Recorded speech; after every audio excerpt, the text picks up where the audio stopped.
এই আওয়াজটা রান্না করছে কিছু শুনতে পাচ্ছ? কি একটা ঘুমড়ানো আওয়াজ হ্যাঁ, হচ্ছে ওইখান থেকে আওয়াজ হচ্ছে। কানাডা কি বিকট হ্যাঁ কারণ এই আওয়াজটা মোবাইলে আসবে কিনা জানি না, অবশ্য মোবাইলে বোধহয় আসবে না, কিন্তু বন্ধুরা আমরা এই জায়গাটা সন্ধান আমরা দিতে পারছি না। কারণ কি, এই জায়গাটা বিক্রি হবে, ঠিক আছে, এই জায়গাটা বিক্রি হবে। কারণ এই জায়গাটা সন্ধান যদি আজকে দিয়ে দিই, হয়তো পরবর্তীতে এই জায়গাটা আর বিক্রি নাও হতে পারে, ঠিক আছে। এই কারণে জায়গাটা সন্ধানে দিচ্ছি না, কিন্তু এই জায়গাটা ভৌতিক দিক দিয়ে বলতে বলে এইখানে জায়গাটা খুবই ভয়ানক জায়গাটা এটা, ঠিক আছে।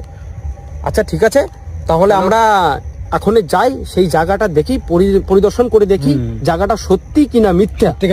আমরা এখনো যে দেখিনি, ফার্স্ট টাইম আসলাম এখানে। আমরা এই ওটা কি হলো? মামা থাকা দিল ঠিক হবে না।